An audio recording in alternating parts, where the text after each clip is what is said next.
What is up? Welcome to episode number 135 of the People We Love podcast. I am Adam Choit. If you're new here, what I do is interview people from all walks of life, most often comedians and other entertainment types, about their lives and careers. It's casual conversation, but I also ask everyone to highlight the people they love, who they admire, who've influenced them, inspired them, or supported them. For more, check out peoplewelovepodcast.com. That's peoplewelovepodcast.com. And the Instagram handle is at People We Love Podcast. If you're watching on YouTube, you're there already. So please be sure to subscribe, give the show likes, shares. I appreciate all that. I'm on Instagram and Twitter as well at Adam Choit if you want to follow me. And of course, subscribe to the show on whatever platform you are listening on. Just want to also mention my other podcast, Tedeschi Trucks Podcast, all about the 12-piece blues rock soul powerhouse band, Tedeschi Trucks Band. That's been a lot of fun, super fun to connect with the music and that whole world more and more at Tedeschi Trucks Podcast for that one on Instagram, TEDESCHI Trucks Podcast. I also have a short film that I wrote and directed that is out and available for free on YouTube and on the film's website, theeditedmovie.com for that. And it's on my personal YouTube page and embedded on the website. It's a dystopian psychological satire. I don't want to go too much into it, but you definitely want to check that out. I appreciate that too. But I want to get into this episode for today for People We Love, the People We Love podcast. And my guest is none other than Forest Mommy. I don't know much about her. I just learned her last name a second before I hit record for this episode. But she lives in Colorado. She's married. She's a liberty-loving mother to all. I think that was the description on her YouTube page. I click in various about. I'm like, about what can I find out so I can prove that I've done some appropriate amount of research on her. But she has YouTube channels. She has putting out content, memes, a lot of stuff going on, and we're gonna dig in and all of that stuff. So let's get started. Without further ado, here is Forest Mommy. Hello. What up? What were you gonna say? Thank you. Yeah. Thank you. I was gonna say you're welcome. I appreciate it for sure. The time and all that, the ensuing time. How are you holding up during whatever year this is? I know. What is it? Did it happen? Did this year even happen? I'm not sure, but I'm holding up. I feel like I'm doing all right. So. Yeah. And that's good. You're in Colorado, from what I understand. Yes, I'm in Colorado. I grew up here. Like I'm going to stay in Colorado. I'm fighting for Colorado. So that's I'm here. Cool. You're loyal and you're in your shoe closet. Yeah. I don't have real kids, but I'm a mommy.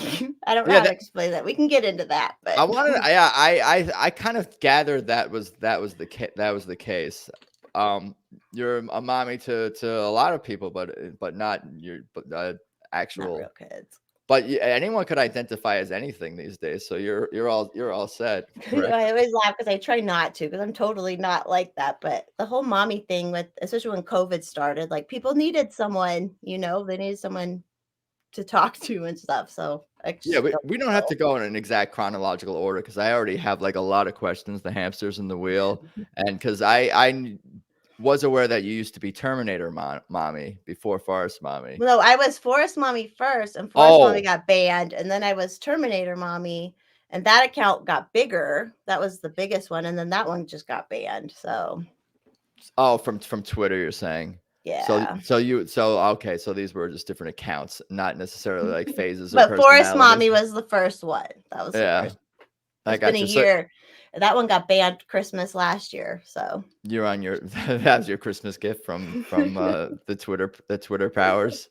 So you're on your third or fourth account. The one I'm using now is probably like the sixth one I've made, but I only had like two big ones, and the one I'm on now, is we've made it like my podcasting account, so that my producer kind of like made it so that it's not me technically, kind of. So, and that one got banned too, but he got it back. So that's what I'm using right now. We're going to get into why these things are happening. Not that there are rational reasons for them at all, but why don't we get into it? Tell me a little bit about like kind of like where you grew up. I know you said Colorado, but maybe more specific, and maybe some of your family background, and what do you remember from even like your earliest memories? I kind of ask everybody that, and like some weird ass things sometimes come out of people.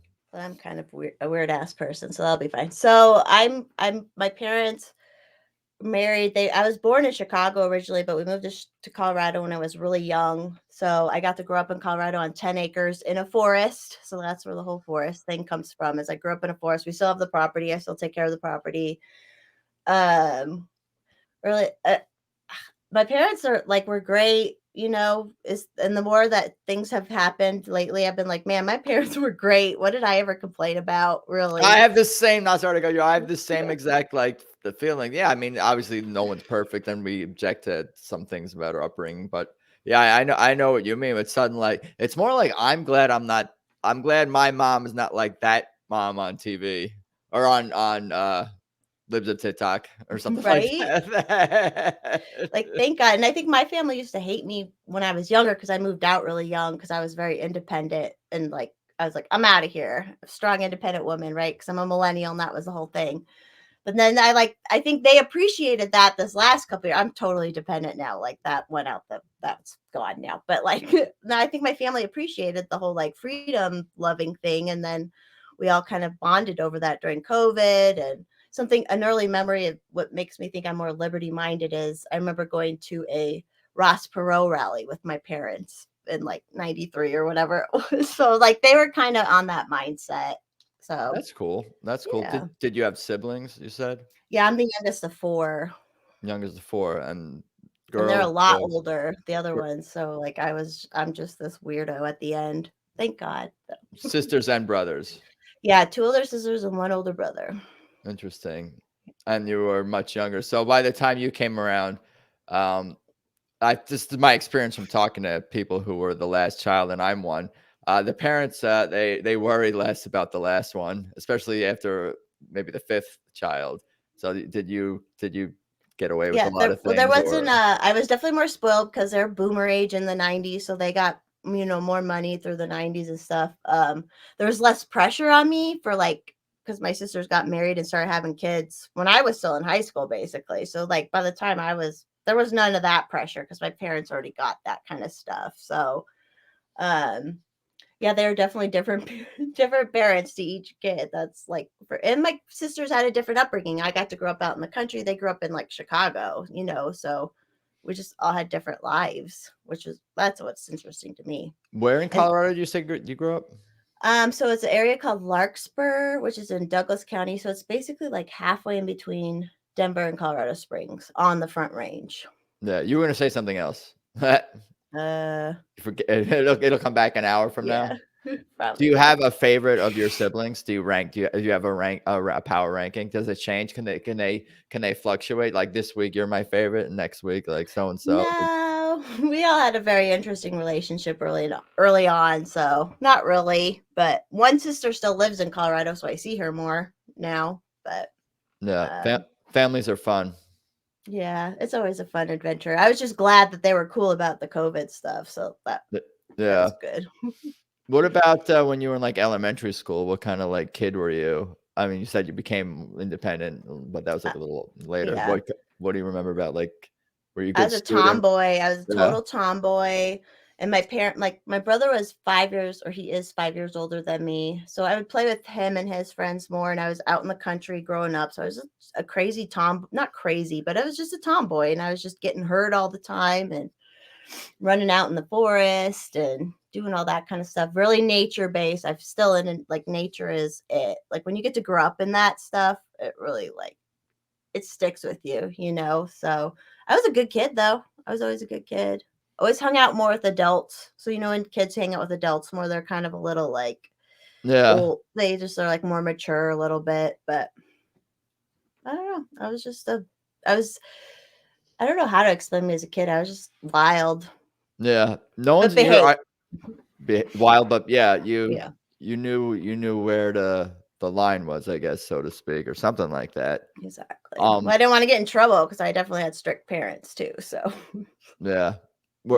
These days, kids girls are not really allowed to be tomboys. You're no. either it's a real thing. Like it's Thank like God that didn't happen back. Like, think I even would say I want a boy haircut, but no one ever said maybe you're a boy. yeah. It was like fine. It wasn't. Ugh, What? Yeah. it's so weird. I remember like when I was growing up, just like being around or just seeing it on TV or like even seeing in person, and my mom would be like, "Oh, that person had a sex change operation," like that, and that would be it. I'd be like, "Oh, that's it." There was no like pronouns. There was no like social contagion aspect of it.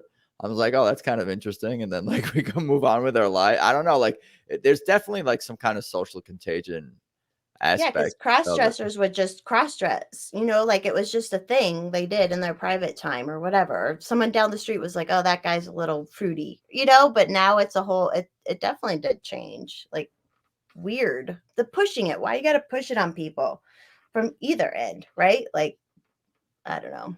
Yeah, no, I get I get where you come from. And what about like as you start to grow even older, like past elementary school, as like an adolescent, early teens, were you still a tomboy and nature and whatnot? And I was still kind of just like a loner a little bit because we lived far away from all my friends where I went to school. So just introspective, quiet kid. We were very religious growing up, very like conservative Christian, I guess you would call it. So I'd go to church Sunday and youth group and stuff. But I remember as soon as I started going to middle school, I'm like, I'm gonna cuss. I'm cussing. So it was like a big, I wanted to cuss because it was like my independence. So I definitely did that growing up, and I never left. That never left. But I was always good. I was just never bad. I didn't want to, I That never, makes sense. Where did the wanting to cuss come from? Was that from like watching R-rated movies, or like were you into like comedy or TV show, or were you like watching and consuming music and media wise when no, you I were like wasn't even really allowed too much. We didn't have cable and stuff, but I think I just loved it. I just loved how I felt, like being, I told someone the other day, like the first secular song I heard, I was probably like 12 or maybe a little, like maybe like 10 or 12. So anytime anything like secular came along, I was like, oh yeah. So cussing was just, it was just fun. Everyone was doing it in middle school. I was like, I'm gonna cuss. I I see. love So all the kids were kinda influencing each other. You didn't Yeah. need, like, anything. You didn't need to watch a stand-up comedy or a movie to learn how to Yeah, no. curse, like, people I just was doing I it. was pretty sheltered. Technically, I was pretty sheltered. So Yeah. What is secular music? That just top 40, that's pop, just anything popular that's not Christian music? Is that what you mean by well, secular? we listened to like all Christian music growing up. Wow. Back then too, no one had phones and you listened to what your mom was listening to or whatever. Yeah. But it was funny because the first secular album I actually did listen to was an oldies album. It was Simon and Garfunkel. And I was like, oh my God, this is so good. But it I wasn't like love it wasn't like a huge thing, but it was, it's just different. Where it's like, oh, this isn't about God necessarily, but I That's don't know. funny that you describe it as secular music, whereas most people just call it music. Right. Or maybe, like, popular music if you're, like, referring to, like, classical or some other, like, genre of music. You're It's like you're when you like grew up in like a super Christian family, it's super Christian, like but you sound like you were kind of like a content kid, like, even despite your strict parents and there being, like, a Christian conservative and being limited in terms of, like, the geography of your location, where your friends are, and what music could explore. Like, were you just, like, but you didn't feel sheltered, and just because like, you were in nature. It's like, can you really be sheltered if you live in so much nature? Right. Yeah, and even like I always get mad 'cause I left so young and now I'm like trying to move back, but like there was only that little bit of like independence, but yeah, growing up it was just it was like thank God I grew up on 10 acres. And if things weren't great, even in like I'm not religious now, but I'm like I can look back and think there was good things I learned from that, all around, whether faith or with coping mechanisms of how to sit still while someone's talking about something you don't care about, stuff like that. Like there's always like I think as a kid I was just so like I was like, okay, there's something to this. I need to just even if I don't like doing it, I need to like find the lesson in it or something. Like I don't know if that was just innate in me or what, but yeah, I was content. Definitely different from my family, different from my siblings, but and there were hard times, but it's all good now, I feel like so. Sure. You don't, not random question, but you don't do stand-up comedy ever? No, I like to think I'm a writer, but Yeah. Do you ever think about trying it? no. That shit Like was funny. What you didn't even realize what was funny. You just said, "Oh, I learned a lot of lessons from church, including how to listen to people talk when I don't give a fuck what they're saying. Right. That's, No, I that's definitely what like you learned. stand up. I feel like I could be a writer for stand up, but Yeah. I don't know about getting in front. Like I literally would rather stand naked in front of people than have to say anything in front of people. Like Yeah. I could I'm get not going to better respond about to it, but that. like I could get better about that, but who knows? We'll see. Yeah. You should try it though. I always encourage, I'm not a stand-up, but I love stand-up comedy and Oh, going I to love shows it and too. I yeah, love comedians. I always get along with all the comedians really well. right. I usually do. Maybe there's some exceptions, I suppose. But what about high school? Where did I'm gonna kind of give you the reins and kind of let you continue on your journey, and I'll High school, jump I in. was like a jock from but I was always just kind of invisible in high school. I did not look like this in high school. I was kind of a awkward, gangly thing in high school, late bloomer. But I did track and field. I did that, and then I didn't want to go to college for it on a scholarship, so I didn't care anymore. And everyone was getting all serious, and I'm like, I just like running and jumping, y'all. Like, why is everyone getting so serious? But I was like average in high school. I like average grades. I was choir nerd. Did choir all the time. Nothing exciting in high school. I didn't really bloom till after high school, which I feel like most people should, but Right. you Some people know. peak in high school. Yeah, and you're like, I, I damn. I suppose. Um, so you can sing. Because I don't think I've heard you sing. Do you ever sing I'm on not any? a good I don't have a great solo voice, but like I am trained to like sing. I've alto harmony. I can sing harmony. I can sing in on tone, but my voice isn't great. I did do a song the other day I posted. It was after Elton John. I don't know if you saw he posted something about leaving Twitter. Oh yeah. I did. I think did I comment on that or retweet? I retweeted Elon's response to it. That is so stupid. So I love Elton John. I've been learning. I've known piano since I was 7. I know music in theory. I just don't practice enough to like perform with it. So but I did Yellow Brick Road, and I was like, why don't you shut up? It's just like shut up, Elton John. Basically, was the song I made. So I do a Wait, so you little did bit. like a parody of Yellow Brick Road, but about Yeah, I was like, related to him when are leaving you Twitter? gonna shut up? When are you gonna? It was just like shut up the whole time, but on Yeah. my piano too, I was playing chords with it. Very cool. Yeah, you're multi-talented. I see that. So you start. So where did the piano come from? Did your or is it came from church or your Yeah, you parents no, you wanna force hear you? this? You wanna hear how my parents met? They met playing trombone in high school band. So, like, it's the dorkiest thing ever, and it's so precious, and they're still together 50 years later, but, so music a little bit's in the family.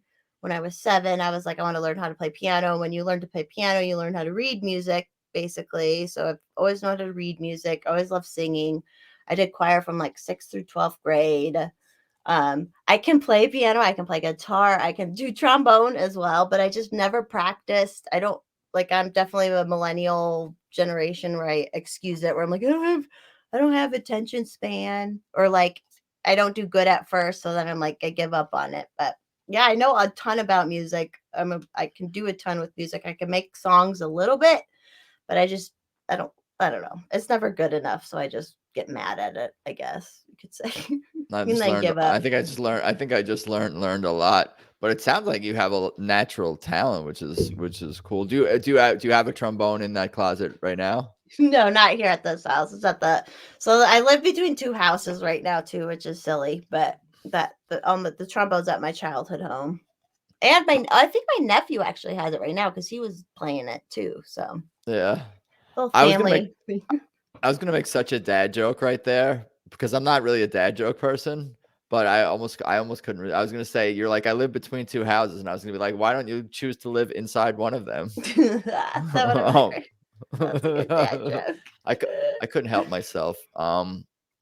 Interesting. That's cool. But you have a guitar and a piano or a keyboard or something. I'm guessing in Yeah, at this house the I have house. guitar and piano. I have my piano I grew up with is at this house right now. Yeah. So I'm gonna move it back to my parents' house and be like, because they tried to get rid of it. Then I'm gonna move it right back. So There's a lot parents going do. there's a lot going on there. But that's interesting that you, like, sounded like you wanted to play piano, like, whereas I feel like that's maybe something kids have to get exposed to or kind of forced upon them a little bit. You're like, "I wanna play." Where did that come from? Like, did you like From my mom, like, my parents did have a musical thing, and we had the piano in the Right. house, Yeah. so it was just a matter of I wanted to learn, so I learned, and I sang when I was, like, a little little kid. I tried to sing because my mom sang. So, it was just kinda like, I don't know, I just wanted to do it. What's your mom's name? And And what's your dad's name? Ron.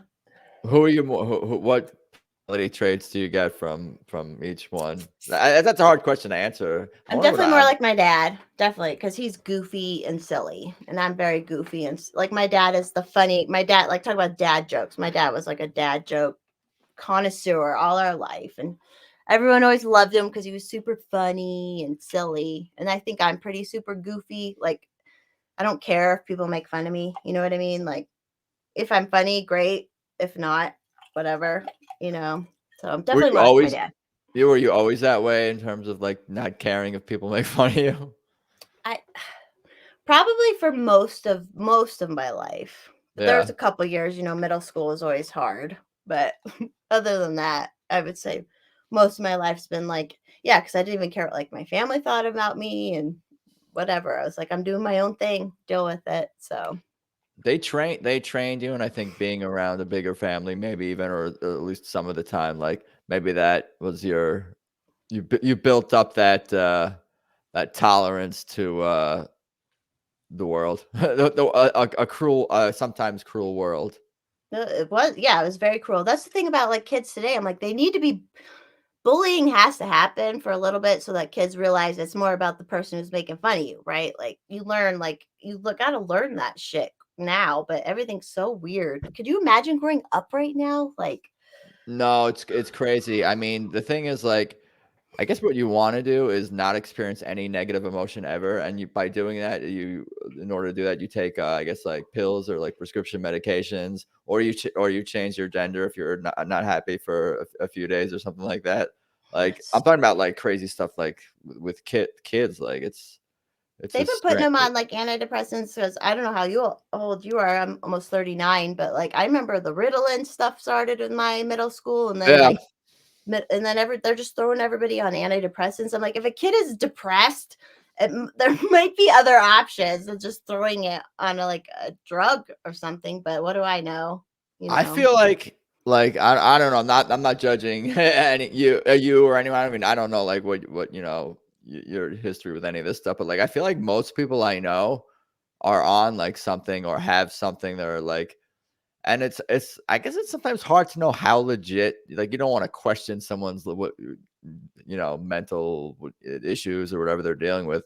But again, I feel like there's like some kind of like social contagion aspect to like claiming some kind of like disability, victimhood, crutch, like in the same way people are putting their pronouns in their profile, they also put like their like mental illness or whatever, like I'm ADHD or this or that. And they may have that. But I think I'm going on a rant, but I feel like even when you were talking about, oh, I don't have the but drive I'm to not ADHD. It's just no, my you own no, fucking problem that I have to work. That's what I tell people. well, maybe, but I think a lot of people, and I didn't come up with this theory. It's like they think kids are all like ADHD, can't pay attention, this or that. But it's more like they're not interested in the thing that is in front of them. If they can play video games or do the one thing that they like or that are passionate about for hours and hours and hours, they can focus and pay attention. But kids don't want to focus and pay attention to like the thing that necessarily their world and the influences around them like want to we need to The have more parents need to go specialized. and try. Like, why didn't you try? Wouldn't you try as a parent? I don't know. I get judged. I don't try to judge because I don't have kids, but I'm also like, wouldn't you try something else? But pharmaceuticals is so like hounded on Americans with the advertising and stuff, So Yeah, it's crazy, and that's not new, but it's become obviously more and more reckless and insane as you know. What about, towards junior, senior high school? What did you think where did you think your life was headed? Were you going to college? Did you have plans or work, or, like, where were we? probably 18, like 19, beginning whatever? of senior year, I thought I was going to go to college for veterinarian school. and then I didn't want to do that. And then 9/11 happened and all that stuff. So like it was just a weird year. Um, and then I was like, well, I'll try and do a vet tech stuff, which is so funny because Like animals. yeah, I always loved animals and I like my first couple jobs were with animals and stuff. But yeah, junior, senior year, all I did was take a bunch of gym classes and then a few other classes, but I didn't know I could have went to the junior college and taken classes there for free. Because if you're not a problem kid, you don't talk to the counselor, right? So the counselor doesn't tell you that there's like these other options of things you can do. Because my High school. brother, sorry, go ahead. I know I was gonna say high school counselors are the most useless Yeah. So people my from. brother was 5 years older than me, went to the same high school, but he was able to graduate high school with a HVAC certification in high school, like he did it for those 2 years. But I didn't even know those programs were still available and that kind of thing. But yeah, I did a lot of gym classes. I thought I was gonna go to college, but then I got home after I graduated high school, and I was like, I'm moving out. I'm working. I got a job. I'm moving out. So I kind of like went that path. I did go to the vet tech school for a little bit, and I was like, I'm making more money now than I would if I finished this program. So I kind of like dropped out of that. So I'm a some college person. Just Yeah, some college. I But I got don't you. have debt. I have no debt. It's great. That's great. That's good. What were you doing back then? You said like when you were where you working. So You my don't. first, Should I I can not? tell. Should I not ask? No, I love it. I'm proud of it. So I got my first job was with a bookkeeper. And so I was doing some very basic like filing, whatever. And then she taught me, and it was out of her home and it was really fun. And she taught me how to do full charge bookkeeping. So I basically moved out. Back then the economy didn't get totally wrecked by everybody at the time, but I moved out on like $12 an hour. And then I learned how to do full charge bookkeeping within a couple of years. And then when I didn't work for her anymore, I worked for actually like a concert promoter doing their bookkeeping for a while. And then another couple companies. That was like my survival skill, and I That's love, cool. yeah, I love it. Like admin, bookkeeping, office managing for small companies kind of stuff. So that's what got me through like till I was like 30 almost. So Did you have any like memorable experiences? Like that may not sound like just like the title doesn't evoke the most excitement. I but suppose. for a And right company, for like my music, when I worked for the music, yeah, the were you? concert production, oh yeah, I got to go to all sorts of concerts for free. I was doing bookkeeping for like our shows, but then they were out here in Colorado, and they were called Nobody in Particular Presents. I think they might still be around, but at the time they sold out eventually to AEG Live. They didn't sell out, but basically it was easier just to rent their venues out to these big corporate people, AEG Live, Live Nation, all those. So they didn't need me in-house anymore. So I quit that, or I got laid off for that. I was like 20. I was so young. I was like 20, I don't know, 23 maybe at that time. But I still worked at the box office at the theaters, and like I still worked in like I still got to do those like part-time jobs and stuff. So that was really cool to do. And then I got another bookkeeping job and learned a bunch of stuff. That's how I met Mr. Forrest Mommy eventually. And so, the life Through work is how you met Mr. Forrest, mommy. basically not we didn't work together, but a company I worked. So then I went from the concert business to where we put like pool tables and bars and Touch Tunes and Golden Strike and all the arcades. There was an arcade like where we put it into the bars and stuff. So I did bookkeeping for them, and it was a small company. We merged with another company who the owner of that company knew him, and he's a contractor. So he came in to like build offices in our building, and that's how I met him. So everything works out. That's what I like to say. That's cool. And I think you got to put that out into the universe too in order for it to potentially be, or maybe that can help. It seems like a lot of the bookkeeping jobs were related to entertainment and somehow from either concerts to Yeah. even like in like And bar cash, room. and I was around cash. So like at the concert business, I would go pick up the cash from the bank for our like, your change and stuff for all the venues. So I had to always go get all the cash. And then the pool table business, literally every day it was just cash. It was just cash. It was just Yeah, tons and of you got cash. that's a responsibility though. You Yeah. can't lose cash. Do you ever feel I mean, what was one of the maybe the more stressful gig? Is just when you're dealing with a lot of money, it's more stress. Is that kind of how it works? The Those biggest coincide? amount of money in cash I had to have because we would do what was it called? Vans Warp Tour. We would do Vans Warp Tour. So, and that was huge, you know. So we had to get all the concession change and all that. And I think that time I had like a hundred, oh, it was over 100 grand in like ones and fives. But we had like Oh we boy. had a cop who like took us, like we always had like a off duty cop we would hire and stuff. So like he like protected us. But yeah, it was cash that, and then the other job was cash, and it was funny because I worked for this dude. It was like it was just totally not gangster, but it just felt that way with all that cash and stuff, you know, like so it was fun. Yeah, and entertainment. Yeah, it finds you and you gravitate towards the fun, and I the things remember that are that entertaining. boss, the first question that boss before I got that job, he asked me, he's like, "Can you get pregnant? Or are you pregnant?" Which is like totally technically illegal, but I was kind of like, I want to work here because I like that good. Because Yeah, no, well, that's kind of like what negotiating, like, and I he don't know, owned a strip club too. He owned a strip club too at the time, which was funny. Like, just a funny random ass dude. if Loved the it. pros outweigh the cons, it doesn't necessarily matter, or it Yeah, doesn't you have just to know a matter what real the cons are. person. Just like I knew why he was asking me that. You know, he was like, "I'm gonna hire this younger girl to be our bookkeeper and stuff, but I don't want her to fucking get pregnant and leave." Right? So it's Yeah, like honesty a little bit. I yeah, like he hates women. I got it. Understood. he did. Copy. He hated when I left, but Yeah, whatever. What are you yeah, gonna do? sexist. No, what about Mr. Forest Mommy? When did you meet? He's not a public figure. He's not on Not the at all. He's internet. never been on any social media. Never, Wow. ever, ever, ever. He's a little older than me. It's kind of cliche, but Yeah. he's a contractor.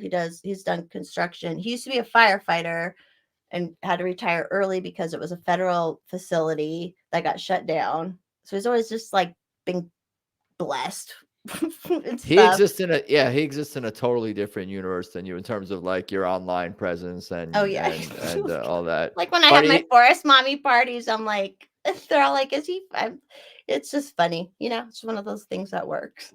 yeah, you're talking about even like hosting live events. It's kind of like still like your thing that he supports, and not so much a thing that he's like. Yeah, he's not into it. He's not a political person Oh no, at he's all. definitely very conservative and stuff. Yeah. But definitely not like as informed as I am over the last couple of years, I'll say. Yeah. He in some ways, like a buddy said, like we outsource the stuff. Like no one could really know every story, every detail of everything, but you kind of like outsource it to the people you trust and like the most in your echo chamber that you follow. Like it's what everyone He's definitely kind of not as does. radical as me. He's like, you have to pay your taxes because I'm a 1099 employee. So he's like, you have to do it. And I'm like, oh, fine. Was that part of the attraction and the draw of him is that that he was not like a person who's the type of person who has like an online presence, is the type of person who's gonna like keep you, but you were never like a bad kid or a Well, bad, we but you met early. Like we met in 20. I mean, we started date. I say our date, like our start is 2010. So it's still like when first Facebook was still fairly new and stuff. right. No, I think most of the attraction was you don't have to work if you don't want to. That was a I big love part of it. I'm I just love saying. I love the honesty. Oh yeah, Uh, I'll be honest. I have no problem. I would say yeah. I went from a strong independent woman to a strong dependent woman, and I am fine with it. So Yeah, the key is to have strength, I think. Like strength is it's important to have you have strength. to add things to people's lives to help them be best at them, right? And Yeah. I'm best at me apparent now, so you know. You complete Mr. Forest Mommy. Yeah. I might title this episode "Forest Mommy Loves Mr. Forest Mommy." We don't obviously we don't have to like give away his. He's not like that's why I was asking. He's not a I know public I was figure. laugh like I was on with when I was on what's his name? McWillie. What's his name? Brian McWilliams. Yeah. When I was on that night. And then Clint always makes fun of me because he's like, where is he in a box? I'm like, yeah. It's like he's in a cage. But he's Yeah. not. It's totally not like that at all. It's very traditional, non-traditional. Yeah, you're in the cage. That's the I'm tradition. Like fine with it. the shoe closet cage. Yeah. Where are your snow boots? Did I ask you that already? Because I see a lot of They're down. heels. I have some boots up here. They're downstairs. You have like So snow gear and all that stuff. yeah, I ski and do all that stuff. That's cool. Snowshoe. I feel privileged or something that I'm getting a little bit of info on Mr. Forrest Mommy. I And know a lot of that, people like don't like some people in the Liberty community have met him. You know, all my yeah, Colorado people have them yeah, have I met figured in him. person maybe some people have, but like online, obviously, like most people have no Yeah, clue because they who. don't. He doesn't. He's not on it. So Yeah, and he, like you said, you're. Would you say you know more than him? I do. You, And you're I'm you're also not more like you're on there talking informed. about relationship half. You know, I'm on there fucking against Yeah, the government the whole yeah, time. So it's yeah. like he doesn't come up much. Yeah. He got arrested today. You got him into some hot water with the I government. I could know. see That's why something I'm like, he's always like, "Ah, one of these days. yeah. Because I go to the protests and stuff, you know, and then he's like, "Ah." But someone has to work. So, you know. But that's good but him just saying like, oh, ugh, whatever, like having like a sarcastic sigh or something like that, that's supportive because I mean, that's good because you don't want someone who's like working against you or Oh yeah. has Oh no, has he beliefs definitely on lets me that are be not the same. me. He Yeah. definitely has let me because we've been together 13 years now, and it's like I get more and more me as every year goes on. So Yeah. Maybe I could see that. What about like your interest in politics? Like you were saying, you're pretty up on the news and knowledgeable about what's going on in the world, at least the best you can. Was there some kind of like red pilling moment? You said you were kind of grew up conservative, but like obviously you're more libertarian minded now, I guess. Was that like Ron Paul 2008 or like 2012 I or something else? wish. I wish I had known about so I was on my own and working at that time, but I didn't pay attention to politics at that. I was on my own. I knew I hated the government at that point, but I also so believed like, oh, the left hates the government and hates war and all that stuff.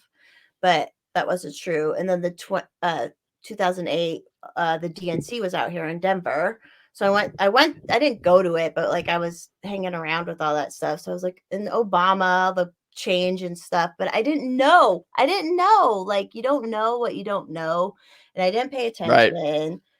And I was just like, I'm just working. So I would say really my super red pill. I wasn't left super leftist. I like I said, I started out a strong independent woman and I became dependent 10 years later, and that was fine. I'm not like against that kind of stuff. But the red pilling definitely started in 2016, where it was like I used to be on Facebook. I'm not on Facebook anymore. I was on Facebook when it like once they first started letting people who didn't go to college on, I was like, hell yeah, you know, like because it used to be only college only. And then I was like, well, I didn't go to college, but I loved Facebook. And then I started seeing, I'm like, wait a minute, what are these? Like, you could see the algorithms and all that stuff starting feeding people, even back in 2016, obviously with Trump and Hillary and all that. And I got red pilled a lot on stuff, just like what's going on. And then when COVID hit, I was like, I was done. You know, I was like, this is all bullshit. It's all bullshit from the So it moment was it's I was gonna so in 2016, it was just more of like the corporate influence and social media became like more apparent to you that like you were that there were narratives being controlled and politics wasn't not that you thought it was ever people were acting in good faith, but it was more like clear evidence that like they're what feeding us stuff, especially like I remember after the whole Charlottesville thing, the very fine people, right? Like I remember I saw that video early on where he didn't say what they were saying he yeah, said. they edited it to make him Yeah. look bad. And I remember seeing that and I was like, what's that? You know, like what's that about? Why would you guys and then they don't fix it. They don't go back and like change it. So yeah, I It's remember evil yeah. stuff, very Yeah. evil. And we Yeah, all know that like now we all know and I knew it was going on then and they had a documentary come out in like 2018 or 2019 called The Great Hack about the Cambridge Analytica stuff. I don't know if you knew about that stuff.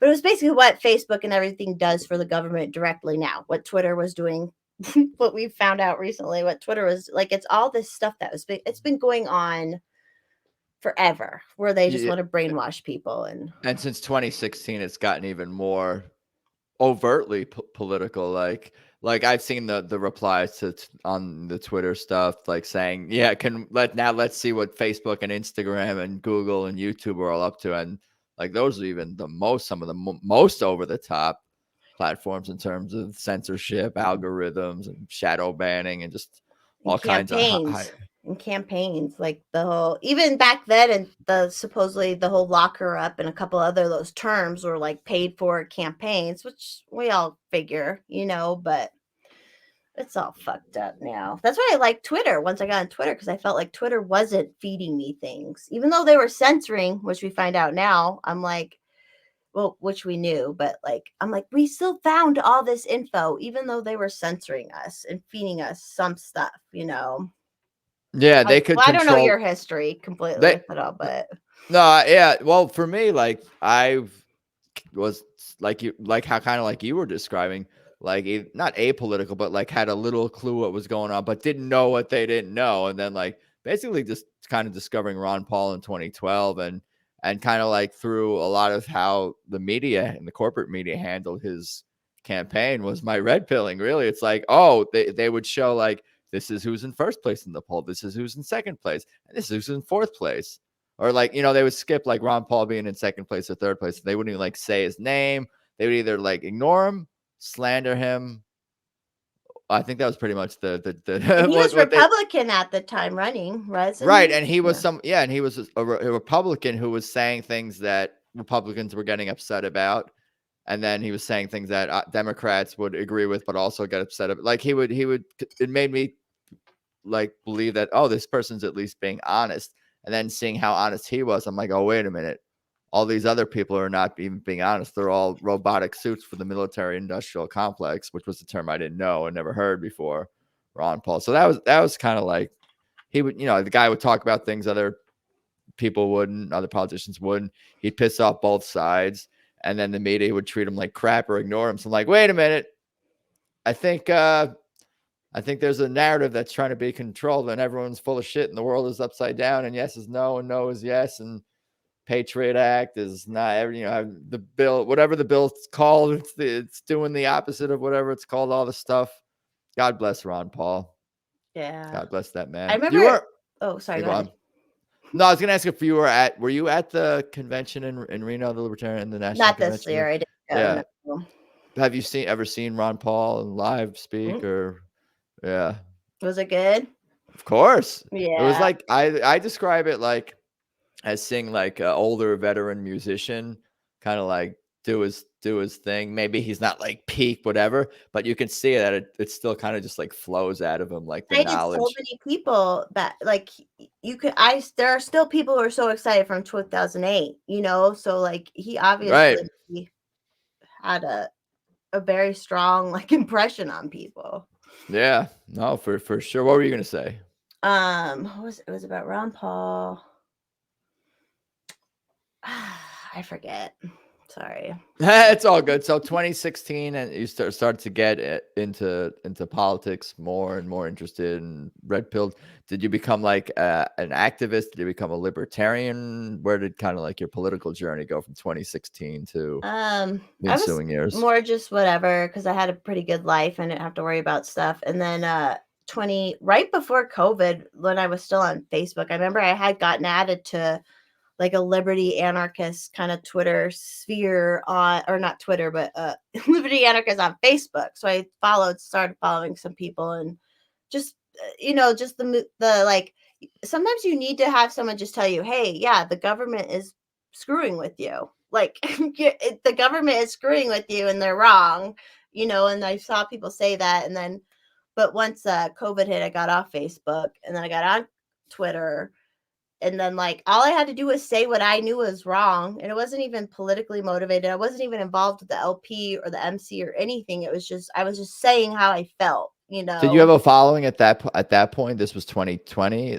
No, that by the end of 2020, I did get the following, I would say. But by the beginning of the year, like, so COVID is kind of what got you more of a following, just from COVID. Yeah, because I got on Facebook and I was like, I still need to say stuff. And then I kind of started understanding Twitter, and like, oh, you can just say stuff, like briefly what you're thinking, and I like Yeah. Twitter. So yeah, by the end of 2020, I had a pretty big following, and then I got banned end of 2021 last year. So, What did but you get? That was your that first was the far as first one. So that was Forest Forest Mommy Mommy. at Yeah. Forest Mommy.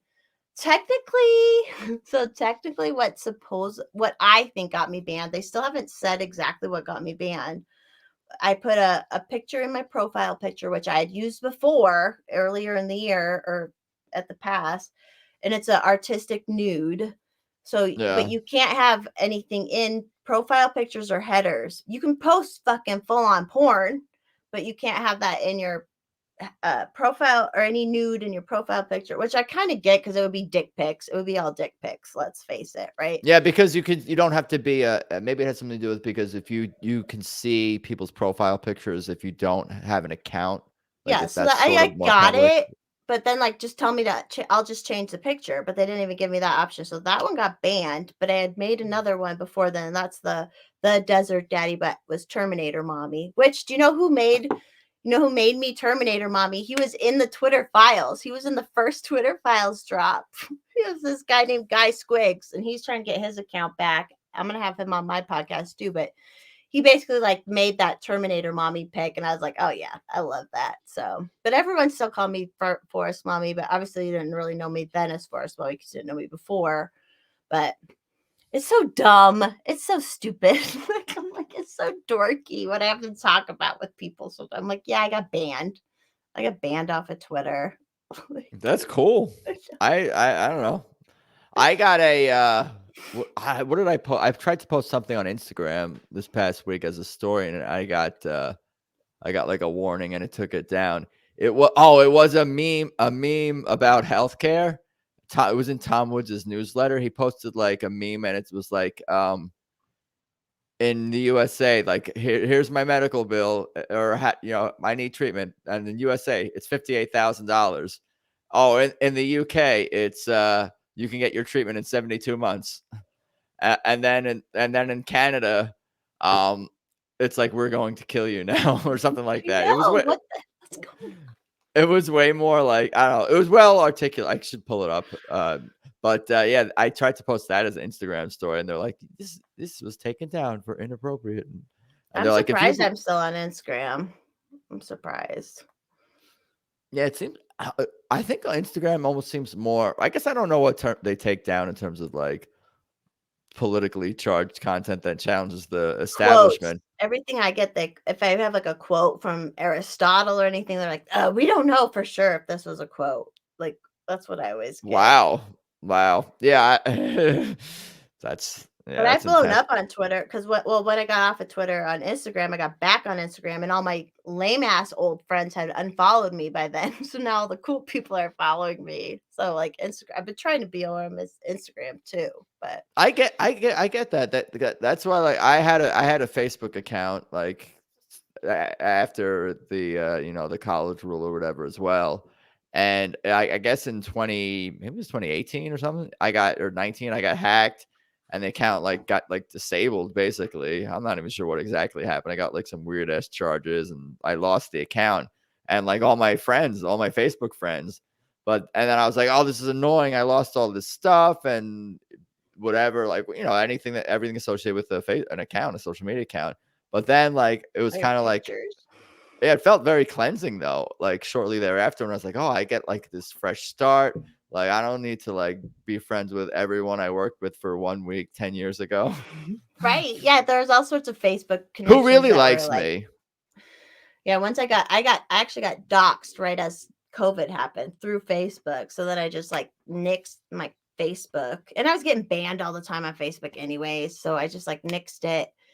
And then I haven't been back since, but I'm like, there are all those pictures on there. I would love to go get all these old pictures of my old dogs and stuff, stuff like that. But I'm like, I don't want to get back on. I don't like it. Yeah, I only use Facebook for organizing for like contacts, like another like way to message people and have contacts and some private groups and groups that I'm a part of, obviously Mises Caucus and some other Yeah. things. That's I know, pretty because I'm a state organizer now, and I'm like, sorry, I can't do the Facebook. I'm not a Facebook. Yeah, and that's still kind of a thing, I guess, for for for It some is what groups it and is. Like, yeah. So yeah. you are involved in the LP, and you're in the Mises Caucus, but you weren't I'm in now Reno. a state. There's two of us right now. We'll hopefully get more. We had a one. I don't know if you met a guy named Funkhauser when you were out in. I may have met. I think I met him briefly at the He got a convention, or I mustache. saw. I Yeah, love I know. Yeah, Funkhauser. I know who that is. Yeah, for And sure. we all love him, but I think he got burned out. I think getting to Reno burned a lot of the people out because it was just so much work and Yeah, so I hope he gets still involved. But so now there's another kid, me and Justin are kind of taking over for him. So we're the Colorado state organizers for Mises, although Justin's doing all the work. And I'm just like, can I just be the pretty face? And he's like, yeah. So I'm like, I'm done. Like, I'm in on it. That's what I'm that's doing. yeah. I aspire to have the same role as you for the You're the California. pretty face. Well, you Yeah, should like get like people who like you, and they're like, I have a lot of friends who didn't fucking turn out crazy during COVID, and they're like, if the political process still works, which I don't 100% believe it does, but I'm gonna put some energy towards it, So that's what I'm trying to do, and I'm bringing people in. yeah, no, Um, that's super cool. Yeah, it's like yeah, I don't want to be on any committee. I don't want to run for any offices, at least not this second. I shouldn't even say that much because that leaves the door too open. But yeah, I just try to like show up to stuff and encourage other and people. it You're gives doing you, if you show up, you can complain. That's what I always tell people. I'm like, all these yeah, people complain. I'm like, show up, and then you can complain. yeah. Otherwise, shut up. Mostly all the complaints are handled because like there's libertarians are pretty good at that, especially when you put them in a convention hall. Like I don't need to go up to like the mic and be like, I want to challenge XYZ. It's more like, yo, go tell Angela this, that, or I'll just go tell Angela something or someone else there who's like diving in the weeds on Robert's rules and all these I know like they're so into it. procedural So stuff. into that stuff. I'm just like, when is lunch soon? Are we getting Mexican or are we going to the other spot? That's why I didn't go, because I was like, even if I was a delegate, which I would have been, but it's like, I don't know. It all worked out. I knew everything was fine. So Yeah. Well, you got to go to the next one, the yeah, I next will go. I national think it's gonna be in Nashville, the next one. So then the next national one I think is 2024. four. It's Yeah. in DC. It's in Oh, it's DC. DC? Yeah, which I don't love. Mm, I'd rather not go to that town. That yeah. town, I don't like yeah, DC. yeah, Hollywood for ugly people. Yeah. And Oh, that's sad. And it's sad that I'm like, can we make a rule where people have to be good looking if we're gonna vote for them? Like at the very least. there's something to be said for having younger presidential candidates. Not that youth will coincide with a quality representative, but like you got some fucking old white dudes we're trying to be president, and for a progressive country, as many people claim we are and identify as such, like why y'all keep picking old white people? I'm just like, I don't know. Especially Biden, who was in the government for how many fucking years? Like 40, 50 fucking years. They're like, yeah, Yeah, this but guy. This guy. Yeah, but we've all had these circular conversations a million times over. The other side just thinks anything but this guy, and the other side thinks anything but this guy. So this is what you get, America. And we have to we all, I feel like a lot of, especially Mises, we're all like, we know if Dave runs, he won't win, but it's all about getting the message out at this point. Like we just have to keep getting the message out because it's normal fucking awesome people like us. We have to just get the message out, Like Yeah, it's like it's been sort of yeah. I was gonna say, it's been sort of I don't know if exciting is the right word, but interesting to watch unfold because I thought like after the midterm elections and like throughout this year that it might be a little challenging for libertarians and the Mises Caucus and the LP to like separate ourselves a little bit from like conservatives and Republicans, just because it's like if you're the anti-lockdown or an anti like transing 4-year-old party, like most the average people wanted to support people who support those ideas, who can win, who have money, who are involved. But I feel like the GOP like is awful and did not capitalize on what people were presuming would be a red wave. So like there's so much ineffectiveness on their end and milk toastiness and lack of principles and corruption and yeah, like even at the state level. Like I've had so stay-at-home moms be like, oh, I was volunteering with the GOP out here in Colorado and it was so corrupt. And I'm like, and Yeah. then I tell them, I'm like, listen, the libertarian may not be perfect either, because I know it's now that I'm more involved. I'm like, I know we're not, but like, why not try that? Like, why not try it? You know? More people are going to. Some people are going to, and I think we're in a different place. I feel like I don't know. I'm speaking broadly, but just like being fairly engaged for a decade plus at this point, I could kind of see a little bit of the more like maturity of the movement and organization, largely, of course, due to the Mises Caucus. And I think that's a draw for people. The fact that we're like doing something cool and pursuing what we want to pursue, and a good group of people, and we're not forcing people. We're trying to convince people, but it also just kind of, I think, like, oh, we're doing this. If you want to come on our side, you should come on our side. But also putting out the olive branches Yeah, we're trying to work with as other well. people, like the other Colorado people who aren't Mises. Oh my God. It's so drama. They like show up and read these, after our midterms, a bunch of libertarians. We actually did win a mayor out here in Colorado of a small town. We won a mayor, Mises Caucus, Aaron Lamb. But obviously no one else won, which the libertarians never win, right? Like they show up to our board meeting and read these mean letters. Oh, we didn't win because of the Mises Caucus and blah, blah, blah. And it's like, we supported their races. I interviewed some of them for my podcast, So it's like, there's some people who just don't want to work with other people. Whereas I feel like the Mises Caucus is like, hey, you're different from me. I fucking had a sparkler at my butt. I don't know if you're around for that. And I all did. these, I think I saw that live or yeah, all later these on dudes, that they're day. fine with it. They're fine. Like, they get it. They're fine. You know what I mean? So it's a weird thing too, where a lot of people can't hold multiple things in their head. I don't have kids. If I had kids, I'd be raising them much more conservatively. I would have made sure they'd have a dad and a mom. You know what I mean? Like, I can hold these things in my head, but also apparently all the Mises Caucus in Colorado were hardcore Republicans. And I'm like, okay, I had a sparkler at my butt, but whatever, guys. So that's what I keep saying to them. Like, I just think, like, even like you were pointing out, like the amount of corruption at like the state level in Colorado GOP, like, which is like fairly large, I'm sure. Like, but that's not. There's no any political organization or any group of people is not immune to politics. anyone can Everything, become bad, and anyone can become power bad. corrupts people, and like Yeah. the old guard, the pre Mises Caucus, a lot of them are like, it's like part of their identities, I would guess, to some degree. It's like your life revolves on having some tiny amount of power that they're more interested in preserving that than they are in, like, Then working with people and advancing making advancing liberty. change. Yeah. Yeah, they No, read these letters and then like rage left the meeting. It was like, oh my God, are you 12-year-old girls? Are you all 12-year-old girls? is this on tape? Is this on tape? Yeah, I'll send you the YouTube of it from 2 months ago. Yeah, 3 men got on and read these things because they didn't win, and it was the Mises Caucus's fault. And so Karen Ann is out here, and her Right. her husband is our chair, so like she's always involved. And she was like, "What the?" She's not technically Mises or anything, but she's very friendly. But she was like, "What do you cannot name people?" And we're like, "Nobody ever wins. What are you fucking talking about?" Like, it's just so silly how.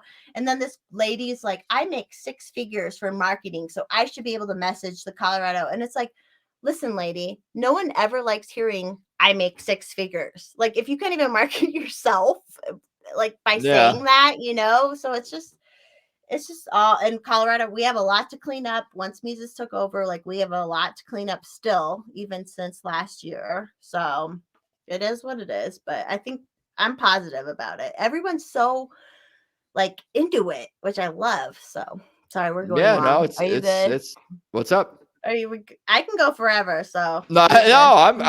I'm good. I'm interested in hearing all this stuff.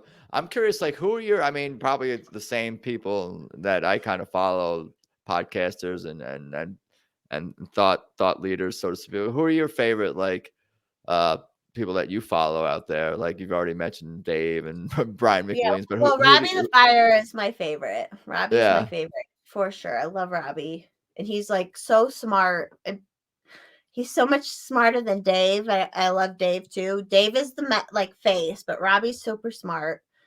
Um, like Clint. So when Clint was first getting going, I was still getting going on. Like me and Clint kind of had a similar, and Reed, we all had a similar kind of. But I didn't do a podcast as quick as like they did a podcast right away Right. because women don't do podcasts. So it Right. Of took me a course while. not.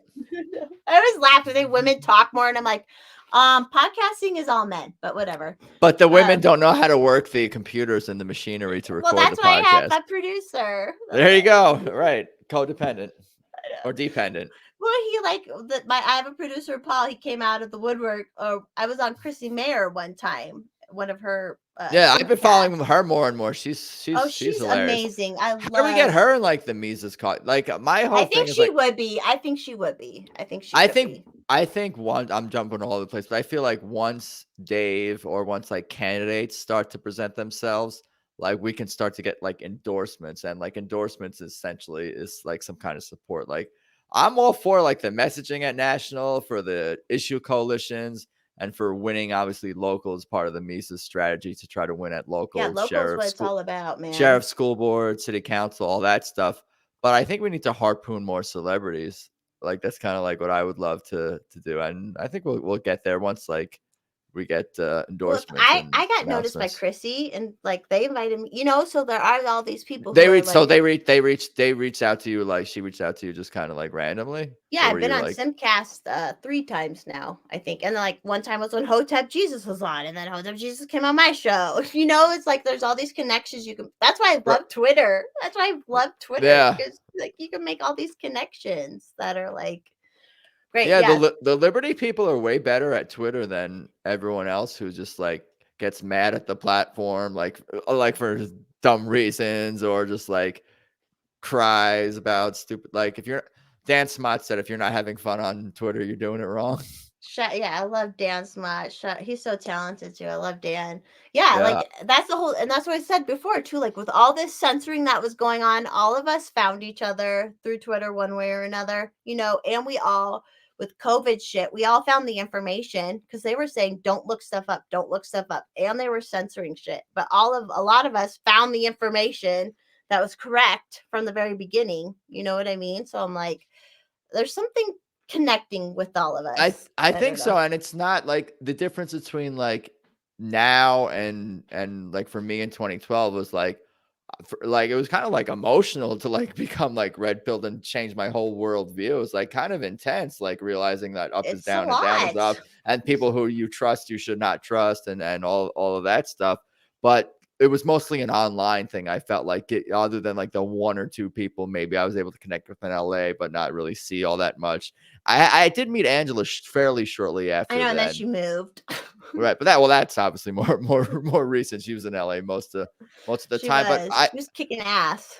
Yeah, but I think what I was going to say is that like the movement is sort of like gone more offline too, where like we're all meeting each other in person at events and part of that is getting involved like in the LP and stuff like that. That's like you could criticize the political process and not it may not even be worth the time in the long run.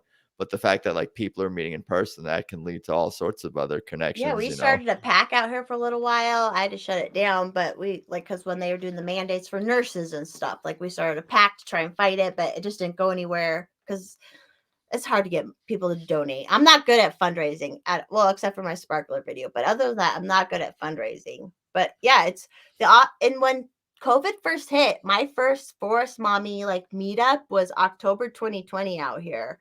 So there are some people I've been meeting with since October 2020 that are like Liberty people. And one of our guys is our comms director now. Like he was met at my first thing, and now he's involved, and like we all got involved, and it is like we have to be our secret cabal. That's what I've been big about. We all have to be our secret cabal.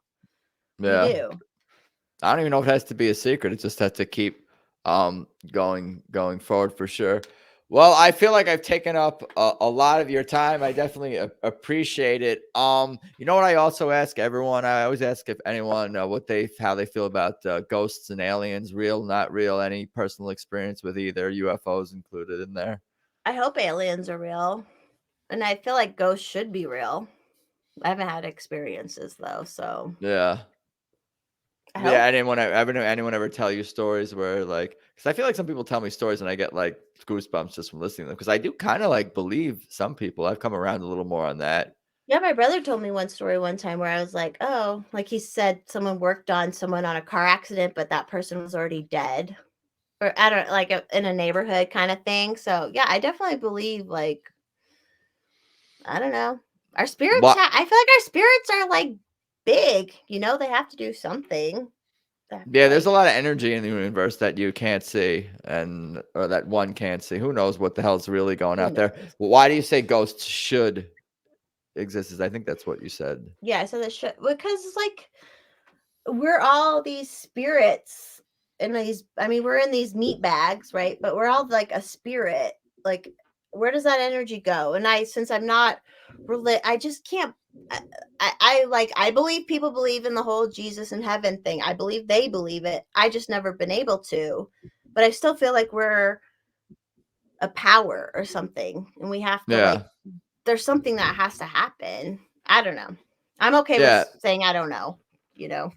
But you believe in meaning and that there's something at work that's bigger than us that's Oh worth yeah, for sure. pursuing or using as some sort of guiding thing for righteous living. We hope. I'm a fan of righteousness, Yeah. not It's not that self-righteousness. hard. You can be pretty fucking bad with consent and like get that shit out of your system with consent, and like live a righteous life. I don't know. Like, I don't know why this is so hard to people. I don't know why people got to be like protesting the Roe versus Wade thing by twerking in the streets. I don't understand like what that's about. Like, and I don't have kids, and I'm like, making a kid is kind of magic. There's a magic to it. Like there's all these thoughts you can hold, but I don't know. Yeah, Sorry, I went off on a we're tangent. working on it. We're working on it. We'll figure it out. I think maybe the key is just for us to continue to try to set an example And just be and remember. cool. Yeah, just get people to be like, yeah, they're cool. We Well, agree with them. that's what was it, Thomas Sowell, or I think he was saying like why the communists like had success in like the 40s and 30s or whatever in some of the United States, because they had the best parties. They had the most fun. They had the And best like I throw really actual good parties. I right. throw really good parties. So we're on. We're on Yeah, now. no, that's a big part of it. Like and that's kind of like where I try. I actually produce comedy shows in LA. Here. I'm not a stand up like I was saying, but I love comedy and I've been producing shows and donating a chunk to the Mises Caucus of California. And Robbie did my show. That was super awesome when he came out to LA. That was super cool for me and a fun thing. But yeah, like I think just putting on events and the social aspect, it kind of like gets people excited about Especially fun like things. us, because you can show up how you are. Like my best friend is a cross dresser and he's come to my parties and everybody loves him. Because he's not like a weirdo. He's a weirdo, but he's not like you have to call me, him, he, him. You know what I mean? Like there are just different people who are actually Yeah, cool that are yeah, from these like groups. And if you can have the more social aspect where people can like discover that stuff, I don't know. He voted right. Trump. He voted Trump. He was so excited to like show up. He thought Trump was gonna win, and he was gonna show up as his girl character and be like, "I voted Trump," but Trump didn't win. So That's funny. Yeah, I mean the Mises Cox and the LP. I mean, obviously, it's a lot of like dudes and white dudes for sure. I'm not going to say we're that all there's racist not. bigots, apparently. Yeah, yeah, of course. Like No, but my there co-host is black for fuck's sake, y'all. Like no, there is a lot of diversity, but there's also like the diversity in terms of like people's backgrounds and socioeconomic and race and religion and all that stuff. But like what brings us together is really the ideas, and I think that's probably a better way to bring people together based on like their beliefs than and it's true. what they value rather than what do you call it, immutable character, immutable characteristics, or think that you can't control. Yeah. And no one like when you believe in individualism, you look to people as an individual to like them as an individual. That's how I believe. Like I don't care what you do. If I can see you as an individual and get to know you as an individual and find something to love you in it as an individual, That's all that matters. I don't care. It's all this collectivist shit that's just fucking everything up, man. Oh, that's beautiful. I might cut that out. That could be a clip for social media right there. I It- appreciate that. What beautifully said. I appreciate that. I'm I agree drunk. with that. What's that?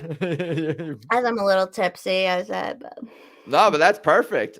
Perfect. On that note, where can people find or follow you? I'll let you plug and promote whatever you're so wherever people do that. on YouTube I'm Forest Mommy, Odyssey Forest Mommy, Rumble Forest Mommy. On Twitter right now I'm FM Universe 84. So that's about it. Did you say you had 2 Twitter accounts, or did I imagine that? I only have one that works. I only have Oh, one you that works. oh, but you had 2 YouTube channels or something? Or did I No, maybe I I only have misheard? one YouTube. Yeah, maybe I misheard you. Cool. I have a link tree in my Yeah, everywhere. I checked So that out for sure. yeah. Very cool. Well, I'll let you enjoy the rest of your evening. I appreciate the time for sure. We'll talk more soon, I'm sure. Thank Look forward to you. more following you, more podcasts, and we'll go back and look up some. Oh, I gotta look up that rage quitting. You sent me that rage quitting video. Oh yeah, with I time, will do that. with It was just a couple months ago. with I'll do that. timestamps, because those meetings are like what, 4 hours long or something like Yeah, that. it's at the very beginning. Yeah, I'll do it. I'll dig for it. You got it. Take care, Forest Mommy. Thank you. You got it. Later. So there you go, episode 135 with Forest Mommy. That was super fun, super enlightening. I learned a little bit about Mr. Forest Mommy. That's super cool, and the origins of the Forest Mommy origin stories, the Terminator Mommy origin stories. I think I have the chronology in order now and in my head. This is important stuff that I need to know as like a follower of the Libertarian Mises Caucus, Libertarian Party world. I need to know like the whole history of the Forest Mommy universe. So I appreciate that. For everything about this show, head to peoplewelovepodcast.com, at People We Love Podcast on Instagram. I'm at Adam Choid on Instagram and Twitter. My other podcast is Tedeschi Trucks Podcast, at Tedeschi Trucks Podcast on Instagram. TheEditedMovie.com, that's where my short film is. I think that's pretty much all I got for today. I appreciate the support. I appreciate you guys listening. And let's talk more soon. Later.